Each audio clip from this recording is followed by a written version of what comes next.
um tratamento baseado na análise bioquímica do corpo.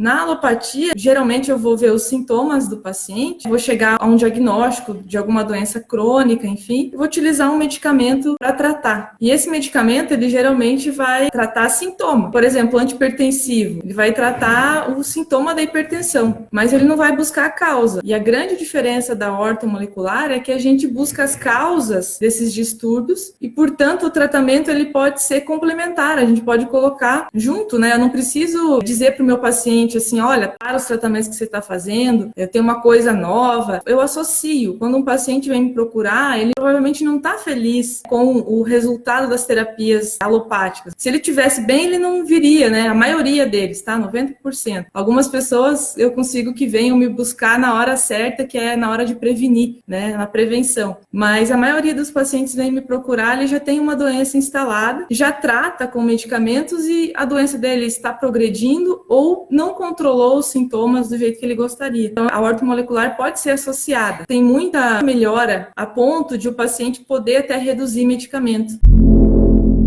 Por exemplo, na hipertensão, existe um estresse oxidativo no vaso sanguíneo, né, que geralmente não é tratado. Então, eu vou fazer um tratamento pensando nisso, em melhorar a produção do óxido nítrico, enfim, eu vou ajudar esse paciente a controlar a pressão e talvez ele possa diminuir a dose, tá, do antihipertensivo. Então, só para dar um exemplo para vocês aí da grande ajuda que a gente pode dar. Então, quem me conhece aí sabe que sempre gostei de farmácia clínica, sempre gostei de atender os pacientes, só que eu nunca consegui colocar em prática, fora da farmácia, né, ter o meu consultório. Depois de estudar muita coisa, eu pensava assim, como que um farmacêutico, né, vai abrir uma portinha e vai colocar lá consultório farmacêutico, os pacientes vão vir me procurar. Todo mundo que é farmacêutico aí do grupo sabe que a gente precisa primeiro criar nas pessoas, né, no paciente, uma necessidade. Ele não sabe qual é a função clínica do farmacêutico. Eu já acredito que o nutricionista não tem esse problema, tá? O médico não tem esse problema. Quando a gente vai procurar um médico, a gente já vai pela especialidade, a gente já sabe o que vai acontecer ali, qual a ajuda que ele vai nos dar. No caso do farmacêutico é mais complicado, porque demorou muito para a gente ter, assim, essa visão clínica reconhecida, um paciente saber que a gente pode ajudar ele a tratar uma doença, por exemplo. Como fazer para ter um consultório, para as pessoas poderem chegar até mim e eu realmente ajudar? E bem nessa época, assim, até eu sempre conto essa história porque a minha irmã me autorizou. Ela estava com problema de saúde, né? Para vocês verem a importância de a gente ter uma visão mais aberta na questão do que está causando a doença, da bioquímica da doença. Ela começou a ter uma sintomatologia de cãibra. Então, ela tinha cãibras no corpo todo, principalmente em braços e mãos. E aquilo começou a ficar grave, porque acho que vocês já tiveram cãibra alguma vez em algum músculo. Já é incômodo quando a gente tem cãibra no músculo, né? Imagina você ter uma cãibra assim generalizada, começar em mãos e vir para braços e de repente ela tinha cãibra no rosto. Então a gente ficava bem preocupado, não sabia o que fazer com ela, acabava levando no pronto-socorro. Então vamos lá para emergência para alguém fazer alguma coisa, que a dor era muito grande. Chegando lá, o que era feito com ela? Análise dos íons no sangue. Então vocês sabem que a suspeita que vai ter é que tem cálcio, potássio ou sódio em desequilíbrio. Então faziam esses testes, dava normal, assim, nunca deu uma alteração grave. Aí tratavam com benzodiazepínico, né, com, vamos dizer assim, ansiolítico para tirar aquele impulso nervoso, para que ela pudesse relaxar a musculatura. Então naquele momento ela conseguia ficar sem as cãibras. Ninguém sabia dizer o que estava acontecendo, qual era a causa daquele problema. Muitas vezes ela foi e voltou do pronto-socorro e isso aconteceu várias vezes. 2 anos assim, sem saber o que fazer e como ajudar.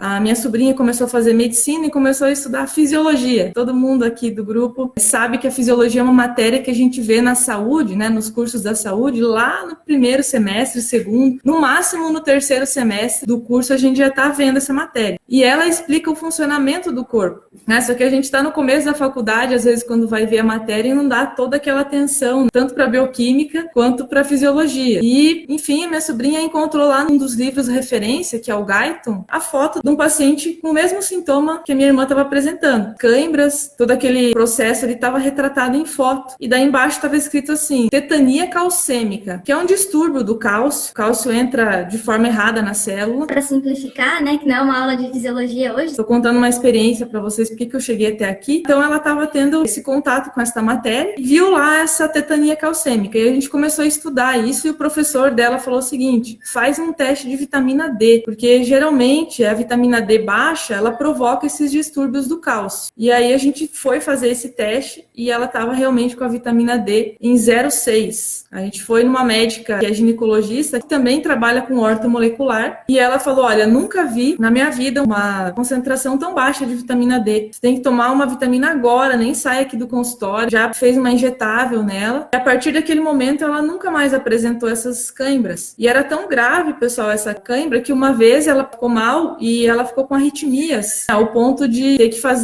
ir para o hospital e o médico ficar preocupado em fazer desfibrilação, né? Falou, se o coração dela não melhorar com o tratamento, ela chegou quase desacordada, para você ver como é grave. E nenhum médico que estava lá teve essa iluminação de pensar em vitamina, de pensar em nutriente, de pensar de uma forma mais aberta, que saísse um pouquinho daquela visão de medicamento, que medicamento resolvendo tudo. Depois disso, a gente foi investigando, então, por que a vitamina D dela estava tão baixa. Continuou a investigação e a gente chegou num problema renal. Então, quer dizer, aquilo ali era a ponta de um iceberg que precisava ser investigado e que, claro, a vitamina D tirou o sintoma principal dela, que era cãibra, ela nunca mais teve, conseguiu ficar bem, porém a gente tem que sempre buscar saber o porquê que está acontecendo, né? E a ortomolecular é assim, a gente está sempre buscando causa. A ortomolecular pode mudar a vida profissional de vocês e, através de vocês, mudar a vida de muita gente. Veja só essa história que eu contei, você pode falar, tá, quanto será que isso era grave? Imagina que ela não queria mais viajar, ela não queria mais se distanciar de um hospital, ela ficava pensando que a qualquer momento ela podia ter uma crise de cãibras e ter aquela crise grave que ela teve com arritmias, poderia morrer no meio da estrada, então não quero mais viajar, não quero mais sair de casa, então começou a comprometer toda a qualidade de vida. Então foi aí que eu descobri a ortomolecular, um problema na minha família, nada melhor para estimular alguém a estudar alguma coisa, né? Quando a gente tem um problema com algum familiar que a gente ama, a gente vai correr atrás de alternativas, né? Fazia 2 anos que a gente estava levando ela para o hospital, alguns médicos querendo tratar como sintoma psiquiátrico, para vocês verem o absurdo da falta de anamnese, da falta de exames laboratoriais mais completos. A gente vê isso no dia a dia, né? Garanto que vocês também veem muito isso. Com um exame que tivesse feito lá da vitamina D, talvez na primeira vez que ela foi, teria evitado 2 anos de sofrimento, né? E sobrecarga cardíaca, porque cada vez que eu faço essas arritmias, eu estou fazendo perda de célula cardíaca.